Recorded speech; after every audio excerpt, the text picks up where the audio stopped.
The space station Kepler-7 floated quietly in the dark space between stars. It was not very big, but it was important.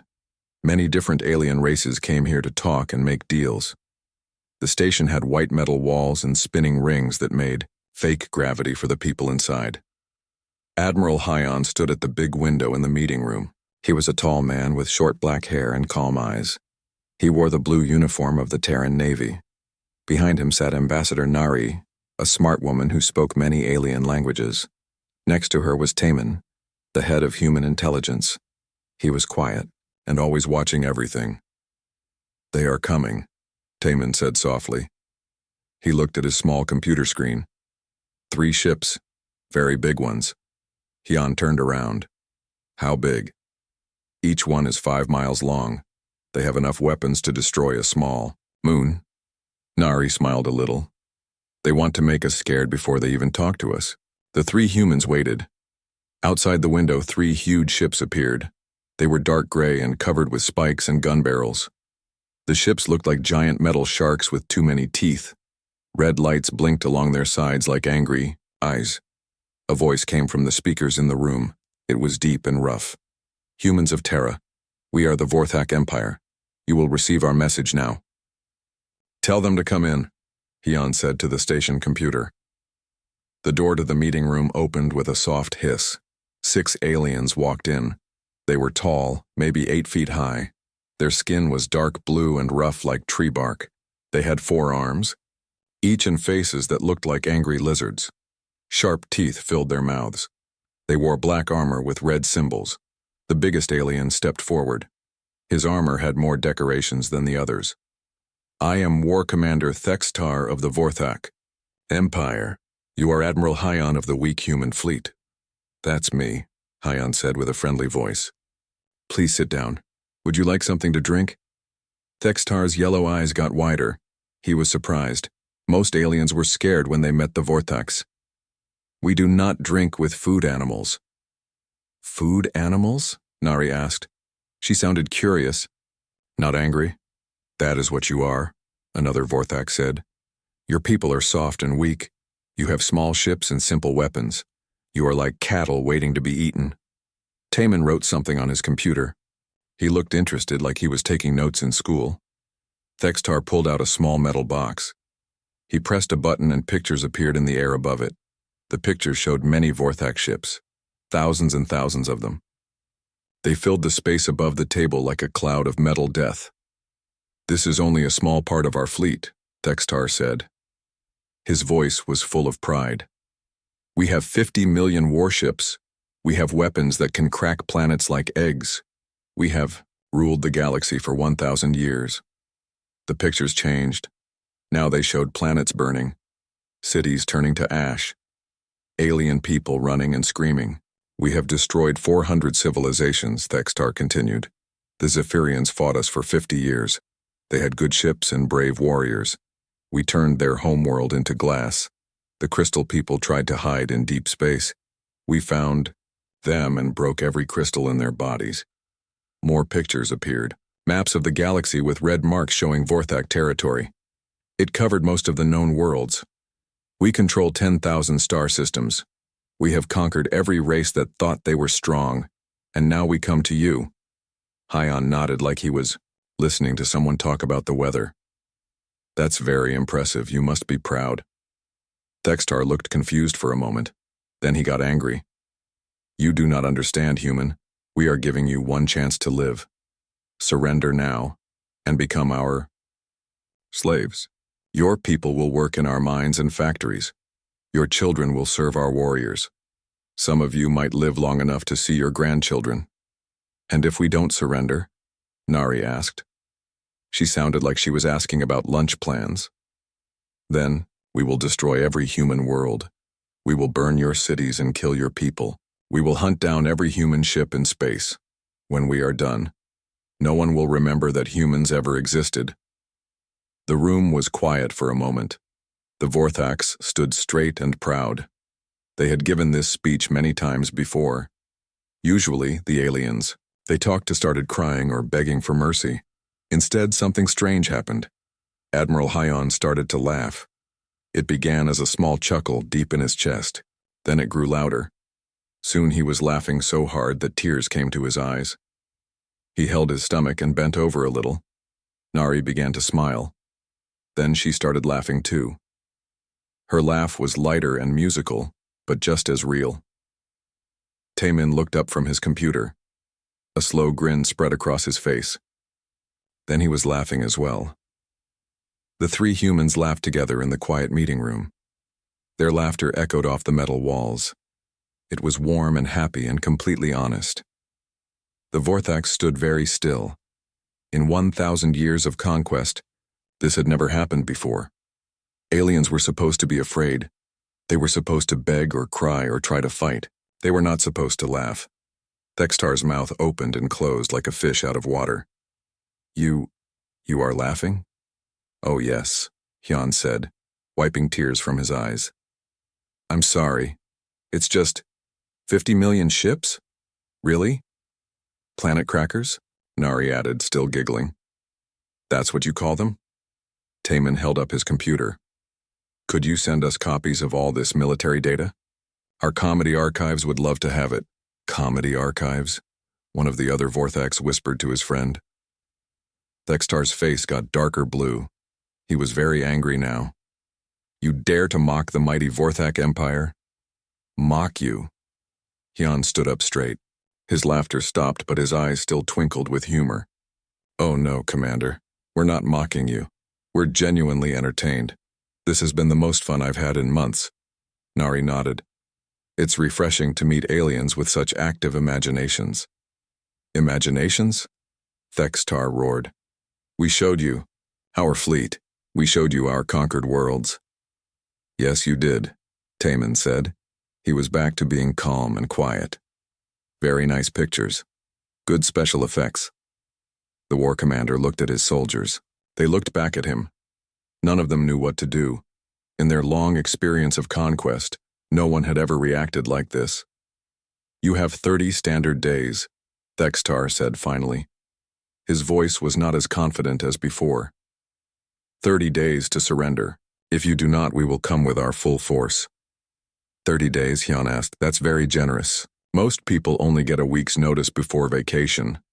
This is not vacation, human. This is war. If you say so, Nari said pleasantly. She stood up and smiled at the Vorthax. Thank you for coming all this way to visit us. It's been absolutely delightful. Taemin also stood. Yes, thank you. This will make a wonderful story to tell our friends. The Vorthax left the room in confusion. They had delivered thousands of ultimatums before, but never one like this. As they walked back to their ships, they could still hear the humans laughing behind them. On their flagship, Thextar sat in his command chair and stared at the stars. His second-in-command approached carefully. War Commander, what do we do now?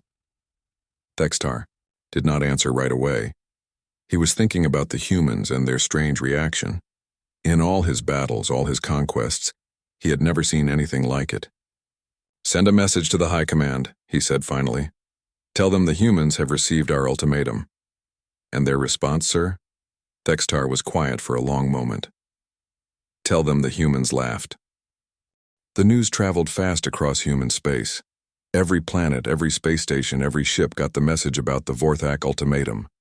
People gathered around their screens to watch Admiral Hyan's report from Kepler-7 station. On Earth, in the ITAR, big city of New Geneva, crowds of people watched the giant screens in the central square. When they heard about the alien threat, they did not panic, they did not cry. Instead, they started to laugh. 50 million ships? Said an old woman selling flowers. My grandson has more toy ships than that. Planet crackers, laughed a young man with a coffee cart. What's next? Moon ticklers? Star scratchers? The laughter spread like a happy disease. Soon the whole square was filled with people laughing and making jokes about the scary aliens. High above the city, in a tall building made of glass and steel, Fleet Admiral Soman watched the crowds from her office window. She was a small woman with gray hair and sharp eyes. She had fought in 3 wars and commanded more ships than most people could count. Behind her desk, a big screen showed maps of human space. 200 star systems with bright blue dots. Each dot was a human world, full of people living their lives. The door to her office opened. General Kangman walked in. He was a big man with scars on his hands from old battles. Next to him came Admiral Jiwon, a young woman with quick eyes and a confident smile. "The Vorthax gave us 30 days, Soman said without turning around. "What do you think we should do?" "Throw a party," Kangman suggested. His deep voice was full of humor. "I haven't had a good laugh in weeks." Jiwon sat down in one of the chairs. "The aliens seem to think we only have a few hundred ships. Should we tell them the truth?" "Not yet," Soman said. She turned away from the window and looked at her two friends. "Let them keep thinking we're weak. It will make the surprise more fun." On the wall screen, numbers began to appear. Ship counts, weapon inventories, personnel reports. The real numbers that the Vorthax did not know. Kangman whistled softly. 15 million active ships, 20 million in reserve. And that's not counting the new ones. "Dr. Sunho wants to show us his latest toys," Jiwon said. "Something about quantum weapons and probability bombs." Soman smiled. It was not a nice smile. It was the smile of someone who knew a secret that would change everything. Far across the city, in a laboratory deep underground, Dr. Sunho worked at his computer. He was a thin man with wild hair and glasses that were always falling off his nose. Around him, other scientists worked on projects that would have made the Vorthax very worried. "Status report on the quantum entanglement cannons?" he called out. "Ready for testing," answered Dr. Yeji from across the room. She was young and excited about her work. "We can link any 2 points in space and make them the same place." "Dimensional fold drives?" "Working perfectly," said another scientist. "Our ships can step outside normal space and appear anywhere we want." Dr. Sunho nodded and made notes on his tablet. "And the probability cascade bombs?" A very old scientist looked up from his workbench. His name was Dr. Bongjin, and he had been working on impossible weapons for 50 years. "Those are interesting. They don't just destroy targets. They make it so the targets never existed in the first place." "Excellent," Dr. Sunho said. "The Vorthax will love that, or they would if they could remember being destroyed." In orbit around Earth, Captain Yunji floated in the command center of her stealth ship. The ship was completely invisible to all sensors. It could fly through an enemy fleet and no one would know it was there. Her crew was small but very good at their jobs. They specialized in gathering information about aliens who thought they were too important. "Report from the Vorthax fleet," said Lieutenant Minho. He was young but very smart. 3 ships at Kepler 7 station. The rest of their demonstration fleet is hiding behind the moon of Proxima 4. "How many ships?" Yunji asked. "About 50. They think that's enough to scare us." Yunji laughed. 50 ships? I've seen bigger fleets at airshows." On her main screen, she could see the Vorthax ships. They were big and looked dangerous, but they were using old technology. Their engines were slow. Their weapons were simple. Their shields were like paper.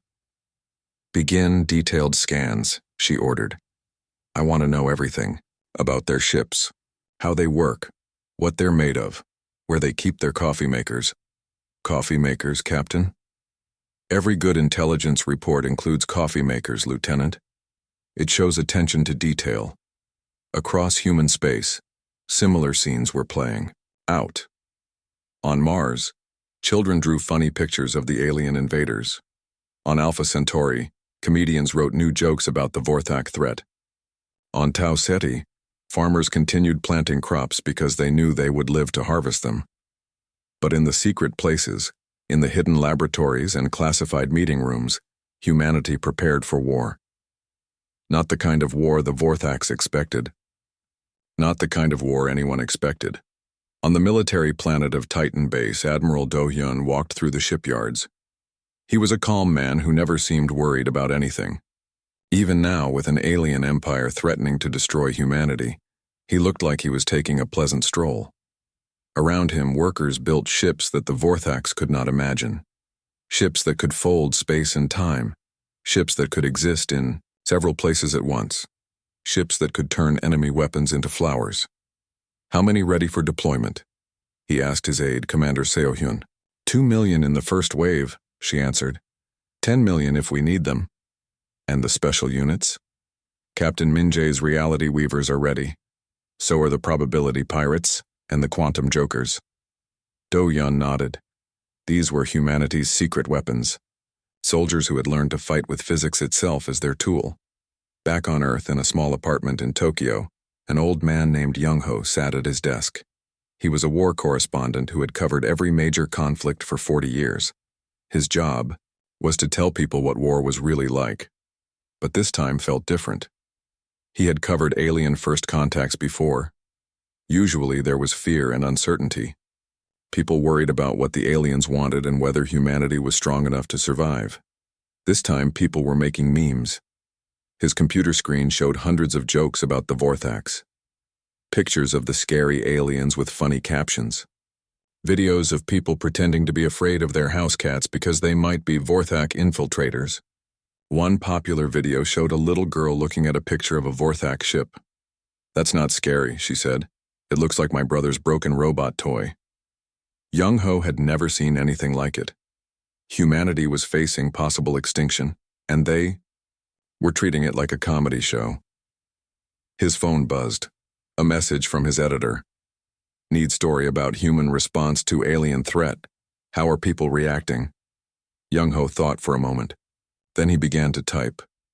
Today, the Galactic Empire gave humanity 30 days to surrender or die. The response from Earth and her colonies has been unprecedented in the history of interstellar relations. We are not afraid. We are not preparing to surrender. Instead, we are laughing. He paused and looked out his window. On the street below, people were going about their normal lives, shopping, talking, enjoying the sunshine. A group of children were playing a new game where they pretended to be scary aliens, but they kept giggling too much to be frightening. Perhaps, he continued typing, this is what real confidence looks like. Not the desperate bravado of the cornered, but the genuine amusement of those who know something their enemies do not. In the halls of the Terran Defense Council, the final meeting was ending. Admiral Somin stood before a room full of military leaders, scientists, and diplomats. They had spent hours going over plans and preparations. Any questions? She asked. And the old general raised his hand. What if the Vorthax actually have more ships than they claim? Then we'll have to use the backup plan, Somin replied. Which is? Laugh harder. The room erupted in chuckles. Even in the face of galactic war, humanity could not help but find the humor in their situation. As the meeting ended and people filed out, Somin remained behind with her closest advisors. Kangmin and Jiwon waited for the room to empty. Are you sure about this? Kangmin asked. We could just show them our real fleet. Make them go away without a fight. Somin shook her head. They wouldn't learn anything from that. They would just find another weak species to bully. So we're going to teach them a lesson? We're going to teach the whole galaxy a lesson, Jiwon said. Some civilizations are not meant to be conquered. Outside in the warm afternoon sun, people continued their lives. They worked and played and loved and laughed. The Vorthak ultimatum was tomorrow's problem. Today was for living.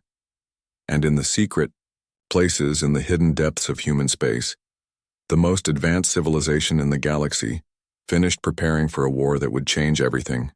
The Altair system was quiet and peaceful. 3 planets circled a yellow star much like Earth's sun. The second planet, Altair Prime, had cities full of humans who grew food and built machines. It was not an important military target, which was exactly why War Commander Thextar chose it. He wanted to make an example that would frighten all of humanity. His demonstration fleet hung in space like a dark cloud. 10,000 Vorthak ships, each one bigger than a city block. They had enough weapons to turn the planet below into burning ash. This would show the humans what happened when someone laughed at the Vorthak Empire. Send the surrender demand. Thextar ordered from his command bridge. The message went out on all frequencies. Humans of Altair Prime, you have seen our fleet. Surrender now and your deaths will be quick. Resist and we will make your planet burn for days. The response came. Back in minutes, it was from Admiral Do-hyun. commander of the Human Defense Force. Hello there. His voice was calm and friendly. Welcome to Altair. Lovely weather we're having. Would you like to see our fleet? Thextar looked at his sensors. Where is their fleet? I see only small civilian ships. His sensor officer, a young Vorthak named Grixtal, checked his instruments. Again. Sir, there are 200 human ships. They just appeared. Appeared from where? I don't know, sir. They were not there. And then they were there. On the main screen, the human fleet came into view. 200 ships that looked small compared to the massive Vorthak vessels.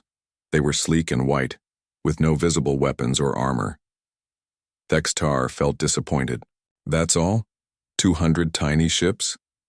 Admiral Doyun's face appeared on the communication screen.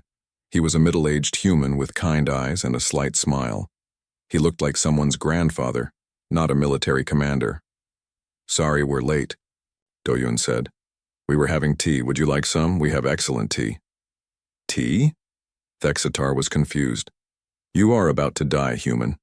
Why do you speak of tea? Because tea is important, Dohyun replied seriously. Much more important than whatever you think you're doing here. Behind Admiral Dohyun, Thextar could see other humans on the bridge of their ship. They all looked calm and relaxed. One woman was actually reading a book.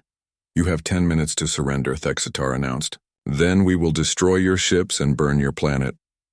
10 minutes? Dohyun looked thoughtful. That's perfect. Just enough time to finish our tea. The communication ended. Thextar stared at the screen in disbelief. War Commander, his weapons. Officer reported all guns are ready. Shall we begin the attack? Wait, Thextar said. He wanted to see what the humans would do.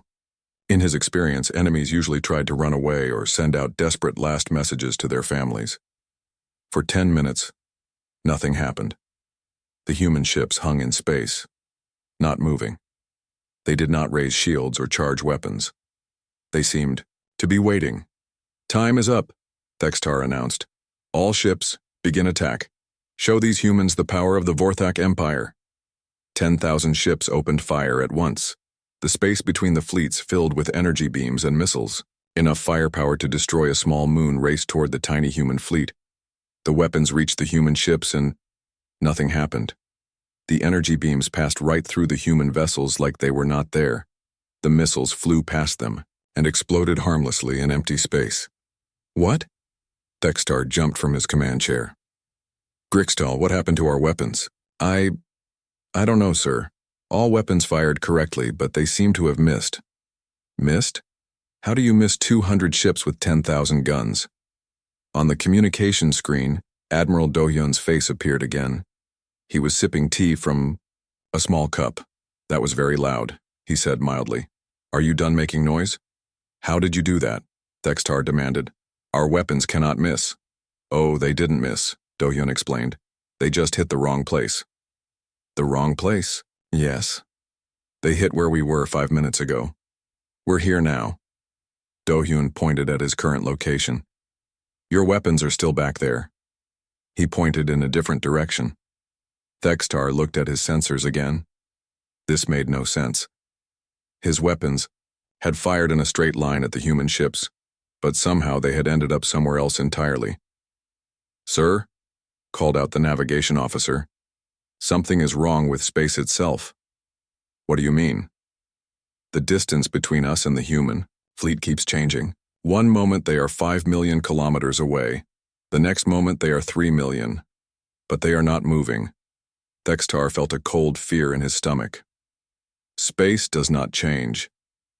It does now, sir. Captain Minjae sat on the bridge of her ship, the THS Persistence.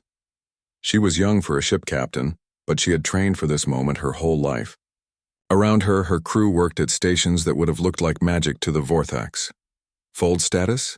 She asked her engineer. Holding steady at 90% phase shift, Engineer Taewoo replied. We're mostly not here. Quantum tunneling. Array? Ready to relocate their weapons anywhere in the galaxy, answered Weapons Officer Soyan. Might I suggest the Andromeda Galaxy? It's lovely this time of year. Minjae nodded. And the probability manipulators? Working perfectly, said Science Officer Junsu. I've set the chance of their weapons hitting us to exactly 0. What about the chance of our weapons hitting them? 100%. But I thought we should be polite first. On the main screen, they could see the Vorthak fleet, 10,000 huge ships, all looking very confused. Admiral Do-hyun, Min-jae called on the communication link. Shall we begin the demonstration? Please do, Captain, but keep it educational. We want them to learn something. Min-jae smiled. Understood, sir. Beginning physics lesson now. She nodded. To her crew. Show them what happens when space gets creative. Across the human fleet, impossible things began to happen. The space around the Vorthak ship started to fold like origami paper. Some enemy vessels found themselves suddenly next to their own engines. Others discovered that their front and back had switched places. A group of Vorthak destroyers began moving backward while flying forward. Their pilots tried to correct course, but every control input made things worse. Sir! Grixtal called out in panic. The laws of physics have stopped. Working? Physics always works, Thextar roared. But even as he said it, he watched his own ship begin to turn inside out. One Vorthak cruiser tried to fire its main guns. The weapons charged up correctly, aimed properly, and fired into the ship's own bridge. Fortunately, the bridge had moved to where the engine room used to be, so no one was hurt. Another ship tried to retreat, but instead of moving backward, it began moving sideways through time. Its crew could see themselves from 5 minutes ago, looking very confused. What are they doing to us? Thextar screamed. Admiral Do-hyun's voice came over the communication system again. Oh, nothing much. We're just helping you explore new ways of existing. Make it stop. But you haven't seen the best part yet, Do-hyun said cheerfully. Suddenly, half the Vorthak fleet simply vanished. Where did they go? Thextar asked his sensors officer. According to my instruments, sir, they're inside the nearby asteroid field. Inside the asteroids? Not on the asteroids, sir. Inside them. Occupying the same space as solid rock. Thextar looked out his window. In the distance, he could see asteroids glowing with the lights of Vorthak ships somehow embedded in the stone. The ships were still working perfectly. They just happened to be sharing space with large rocks. This is impossible, he whispered. Captain Min-jae's voice came over the communication system. She sounded like a teacher explaining a simple lesson to children. You see, War Commander, the problem with your ships is that they only exist in normal space. That's very limiting. Our ships can exist in several different types of space at once. Several types? Oh yes, there's normal space, which is where you are. Then there's folded space, twisted space, imaginary space, and my personal favorite, silly space. Silly space? That's where physics goes to relax and have fun. Would you like to visit? Before Thextar could answer, his ship suddenly found itself in a place where the laws of physics were taking a holiday. Gravity pointed in 7 different directions at once. Time moved in circles. Light came in flavors and his ship tasted like purple. Please, Thextar begged. We surrender, just make it stop. Oh, we're not fighting, Do-hyun explained. This is just us saying hello. Would you like to see what happens when we actually try? The remaining Vorthak ships that were still in normal space tried to retreat. They fired up their engines and began to run away as fast as they could. They got exactly nowhere. Sir, reported the navigation officer, we are moving at full speed, but we are not moving. That makes no sense. None of this makes sense, sir. Engineer Taewoo on the human ship checked his instruments. They're trying to run away, he told Captain Min-jae. How cute, she replied. Show them what away means to us. The fleeing Vorthak ships suddenly found themselves right back where they started. They had traveled thousands of kilometers in seconds but ended up in exactly the same place. We moved them through a space loop, Junsu explained to anyone who was listening. They went away from here, around the universe, and back to here. It's like a cosmic roundabout. By now, 8,000 of the 10,000 Vorthak ships had been disabled, confused, or relocated to impossible places. The remaining 2,000 hung in space, afraid to move. War Commander Thextar sat in his command chair. The great war room of the Vorthak Empire was built inside a moon. Deep tunnels led to a chamber the size of a city, where the highest commanders of 50 million ships gathered to plan conquest. Today they gathered to plan something they had never needed before: total war for survival. Supreme Admiral Kethvar stood at the center of the room. He was old, even for a Vorthak, and had conquered more worlds than any being in galactic history. His dark blue skin was covered with scars from 1,000 battles. His yellow eyes burned with cold fury. Around him, holographic displays showed the disaster at Altair. Ships floating inside asteroids, crews that had been turned upside down and sideways through time, an entire fleet humiliated by 200 human vessels. "Explain to me," Kethvar said in a voice like grinding stone, "how this happened." War Commander Thextar stood before the assembly. His armor was dented and his pride was broken. "Supreme Admiral, the humans have weapons we do not understand. They can change the laws of physics." "Physics cannot be changed," declared science. Commander Vexhar, "there are fundamental rules that govern all matter and energy." "Tell that to my ships that are still floating inside solid rock," Thextar replied. The war room fell silent. These were the greatest military minds in the galaxy, and none of them could explain what they had seen. Kethvar walked slowly around the holographic display. "What do we know about human technology?" Intelligence Chief Zordon stepped forward. He was smaller than most Vorthaks, but his mind was sharp as a blade. "Our spies report that humans have been hiding their true capabilities for decades. They appear to have mastered technologies that should not exist, such as dimensional manipulation, quantum consciousness transfer, probability alteration, and something they call physics debugging." Physics debugging? Apparently, they treat the laws of physics like computer code that can be rewritten. Kethvar stopped walking.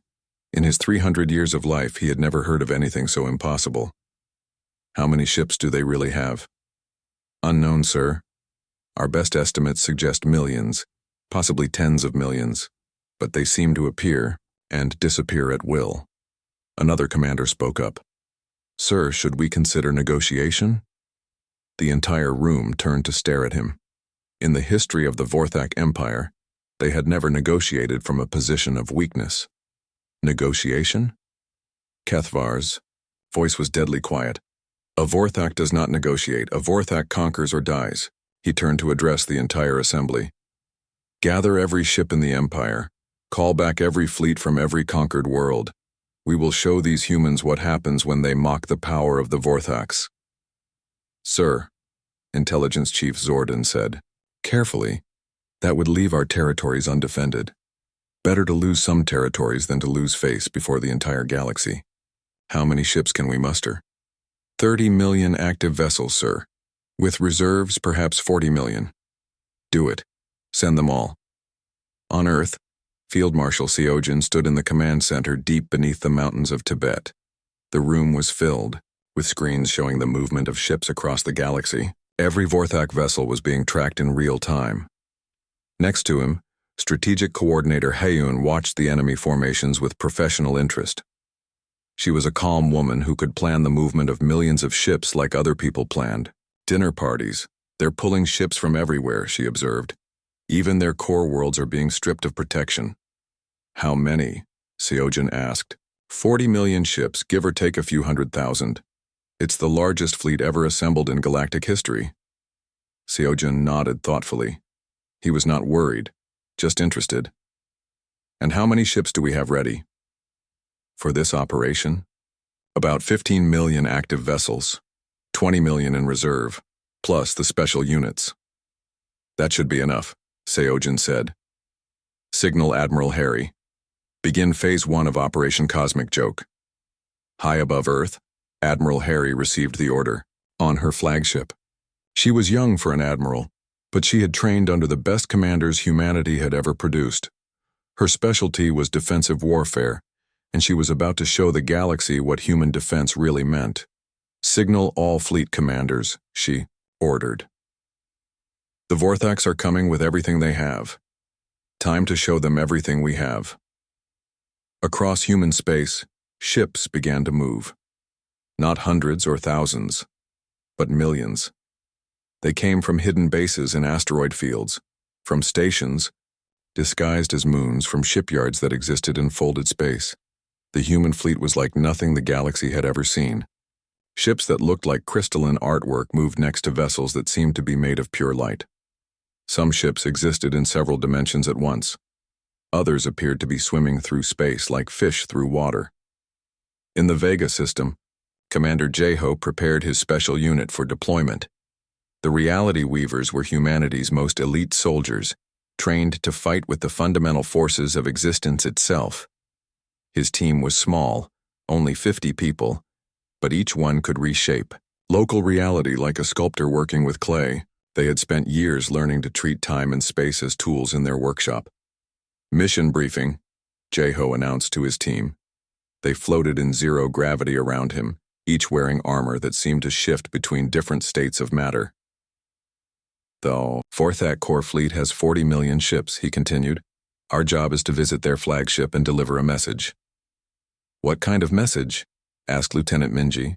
The kind that involves turning their entire command structure into modern art. The team laughed. They had done this kind of mission before, though never on such a large scale. Remember, Jeho said, we're not trying to hurt them. We're trying to educate them. There's a difference. Meanwhile, in the outer regions of human space, the first Vorthak scout fleets arrived. They expected to find lightly defended colonies and easy targets for destruction. Instead, they found Captain Wu Jin and the 47th Defense Squadron. Wu Jin was known throughout the human fleet for his creative approach to combat. He treated space battles like performance art, and his crew had learned to make war beautiful. Enemy scout fleet detected, reported his sensor officer. 50 ships approaching from galactic north. Only 50? Wu Jin seemed disappointed. Signal them. Ask if they brought more friends. The Vorthak scout commander was confused by the message. More friends? What does that mean? It means, Wu Jin replied cheerfully, that 50 ships isn't enough for a proper party, but we'll work with what we have. The battle began with the Vorthaks firing everything they had at Wu Jin's single ship. The weapons struck home with perfect accuracy and turned into butterflies. Pretty, said Wu Jin's weapons officer. What should we do about their missiles? Turn them into flowers, Wu Jin decided. Roses, I think. Red ones. The Vorthak missiles became roses that fell gently through space, their petals glowing in the starlight. Sir, the Vorthak scout commander called desperately. Our weapons have become garden supplies. Have you tried asking them nicely to turn back? Wu Jin suggested. Across the galaxy, similar scenes played out as the massive Vorthak invasion force encountered human defenders. Every time the aliens expected normal warfare, they found something impossible instead. One Vorthak battle group found their ships suddenly equipped with musical instruments instead of weapons. They spent hours trying to fire their new trumpets and drums at the enemy. Another group discovered that their ships had been turned into children's toys, giant action figures that could move and fight, but only in ways that were fun rather than destructive. A particularly unlucky squadron found themselves trapped in what appeared to be a giant snow globe, complete with artificial snowflakes and tiny plastic trees. But the real surprise came when the main Vorthak fleet, led by Supreme Admiral Keithavar himself, arrived at the edge of human space. They expected to face the full military might of humanity. Instead, they found a single small ship waiting for them. On the communication screen, a young human woman appeared. She wore a uniform covered with colorful patches and insignia that seemed to change shape when no one was looking directly at them. Hello, she said brightly.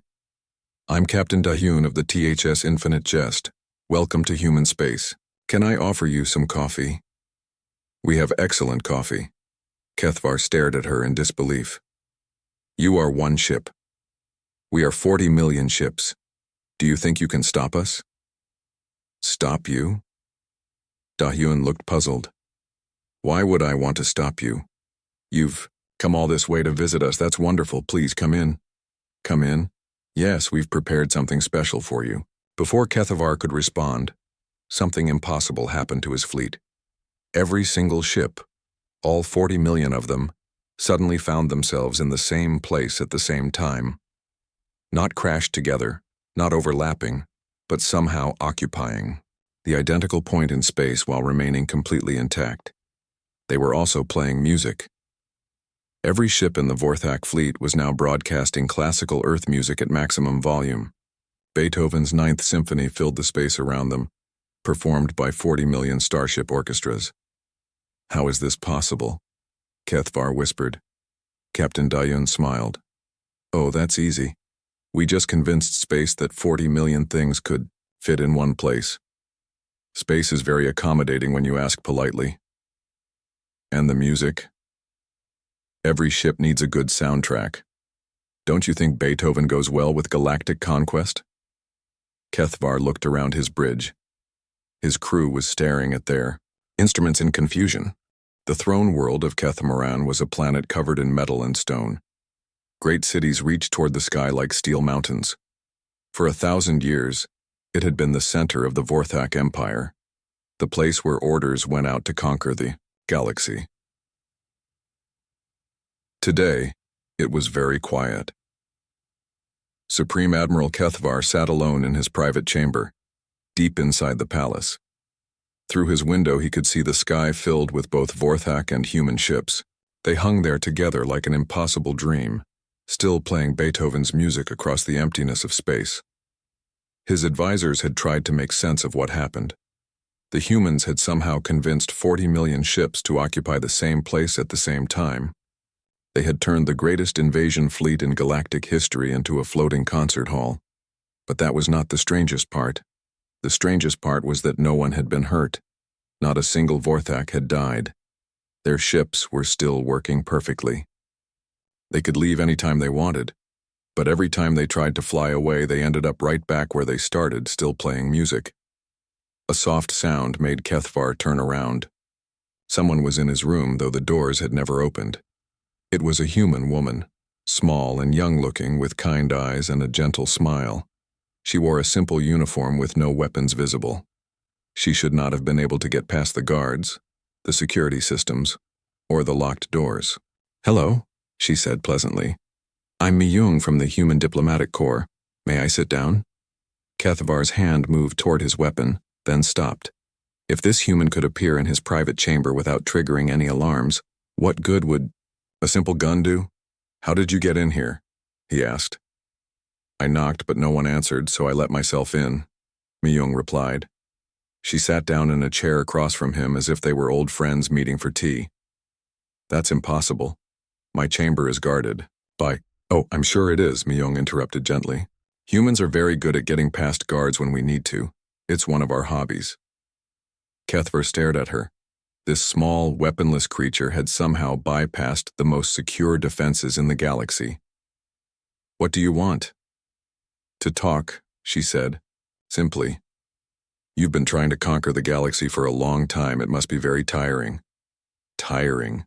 All that fighting and threatening and making people afraid. It sounds exhausting. When was the last time you took a vacation?" Kethvar blinked. In 300 years of life, no one had ever asked him about vacations. What? "A vacation. You know, time to relax and enjoy yourself. Maybe visit a nice planet with beaches and sunshine." "I am Supreme Admiral of the Vorthak Empire," Kethvar said, though his voice sounded less certain than usual. "I do not take vacations." "That explains a lot," Mi-Young said sadly. "No wonder you're so grumpy all the time." "Grumpy? Well, yes. You've spent 1,000 years conquering people and destroying worlds. That's bound to make anyone cranky." Outside the window, more human ships were arriving, but these were different from the military vessels.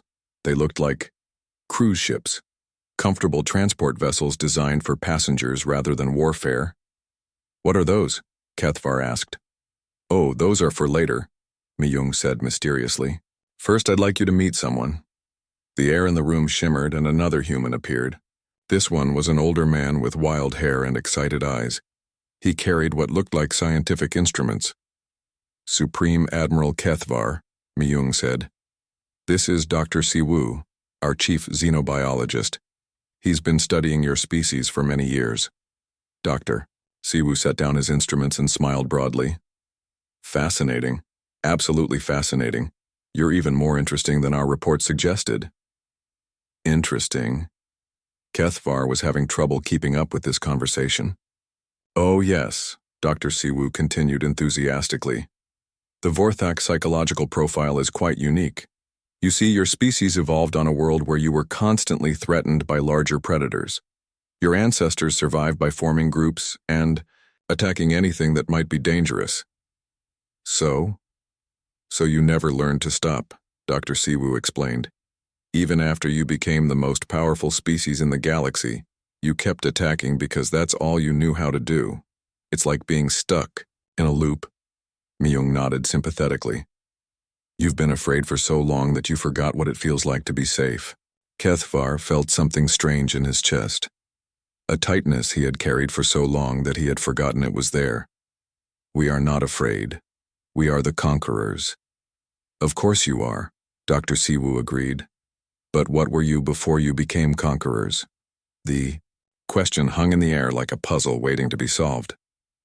Before Kethvar could answer, the room filled with a new presence. This time it was a young human in military uniform. He had appeared as silently as the others. Supreme Admiral, Myung said, this is Captain Seung-hwan. He specializes in cultural exchange. Captain Seung-hwan smiled and pulled something from his pocket. It was a small device that projected holographic images in the air. We've been studying your history, he said. Before the Empire, before the conquests, we found some interesting things. The images showed ancient Vorthak civilization. Not the dark militaristic empire of today, but something very different. Cities filled with art and music, Vorthaks working together to build beautiful things instead of weapons.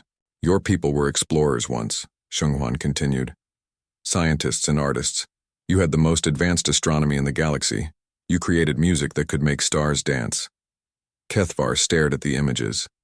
They showed a past he had almost forgotten, buried under centuries of warfare and conquest. What happened to us, he whispered.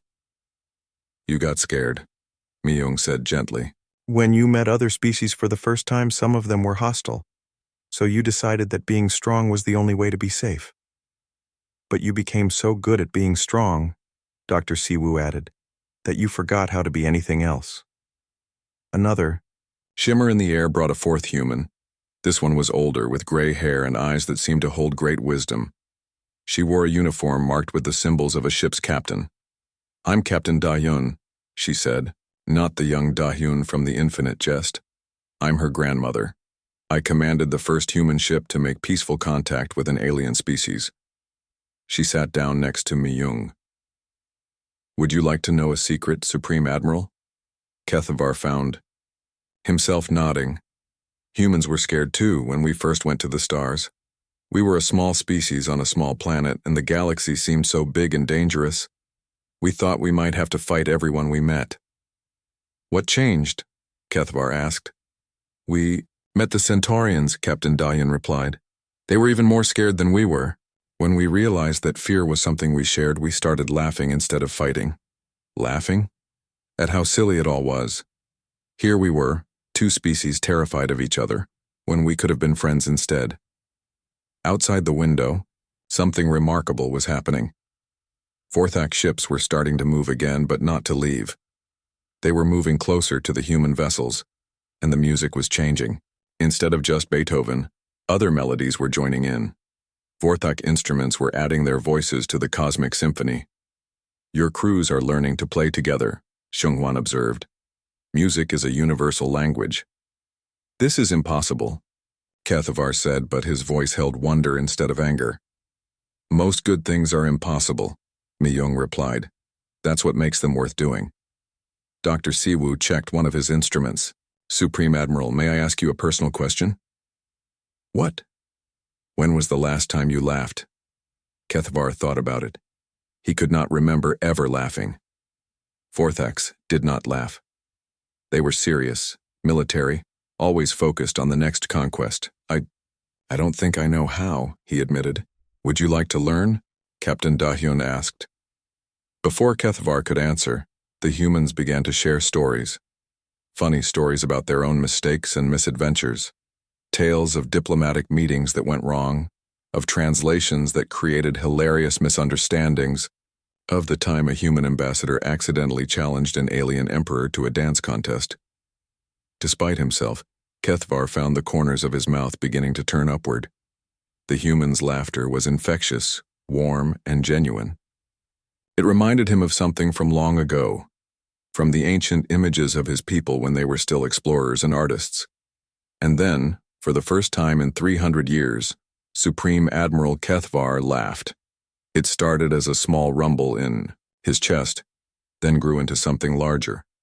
Soon he was laughing as hard as the humans, tears streaming down his face.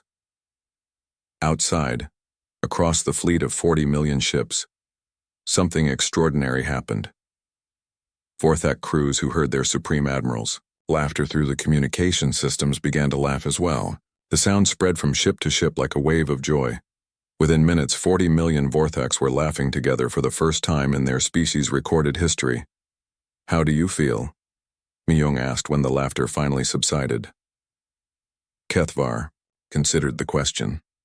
The tightness in his chest was gone. The constant anger that had driven him for centuries had simply disappeared. "Lighter," he said finally. "Like I've been carrying something heavy for so long that I forgot it was there." "Fear is heavy," Dr. Siwu observed. "Laughter makes it easier to carry." "What happens now?" Kethvar asked. Captain Dahyun smiled. "Now, you have a choice. You can go back to conquering and threatening if that's what makes you happy, or you can come with us," Myung said. "The galaxy is full of wonders.